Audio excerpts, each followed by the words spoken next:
So I wanted to, as I was talking with Lisa and David about what David was going to say this morning, they asked me, so Joe, are you a gamer?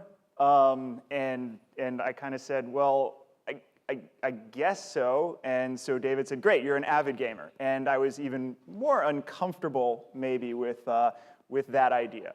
And let's talk a little bit about why. You know, okay, full disclosure, my time with games, I am of the quarters generation, and I've been playing video games for quite a long time. I'll probably start lying about what my first console was in just a couple of years now, but yeah, I guess I am sort of an avid gamer. And let me turn it around and ask the audience. How many of you would consider yourselves avid gamers?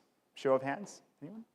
So it's not that many, and again, I felt a little chagrin at the characterization, and as I'm trying to think about, you know, why that is, you know, I think it's because there's this persistent, unflattering stereotype of the gamer audience. How do I know that there's a persistent stereotype? Well, people talk about it at conferences all the time.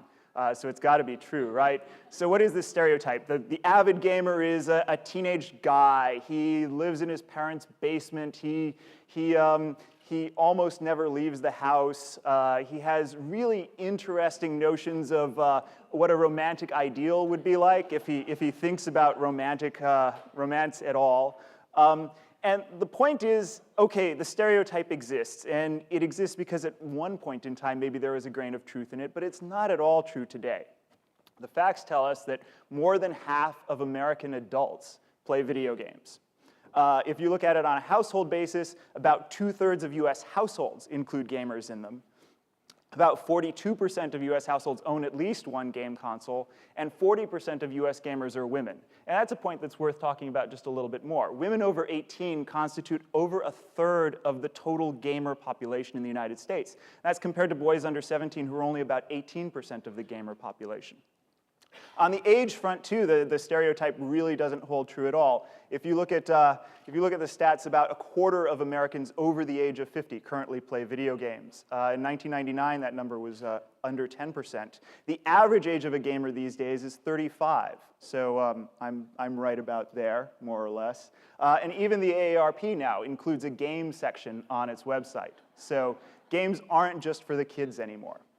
So we've talked about the gender stereotype, we've talked about the age stereotype. Let's talk about the social stereotype, too. Games today are a fundamentally social experience. You look at games like Rock Band and Guitar Hero, games like Wii Sports, they're all perfectly fine to play by yourself, but they're even more fun in a crowd. So games are about being with other people.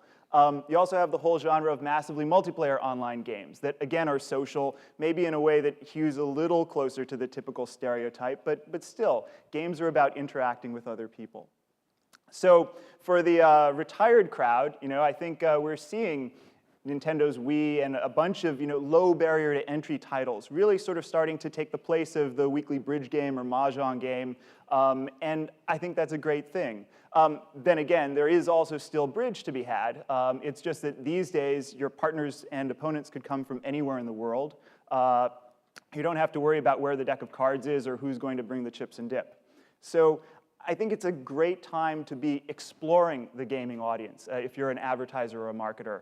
I think there's a lot going on here, a lot of opportunities to reach maybe not literally everyone, but people from every possible demographic. And I'm really looking forward to our closing session today, which is going to explore this in more detail. We're going to have actual gamers live and in person on stage here and connecting via the internet, ranging in age from 15 to about 64 or so, to really kind of help explore what they're playing, why they're playing it, and what they think about marketers' efforts to reach them in that environment.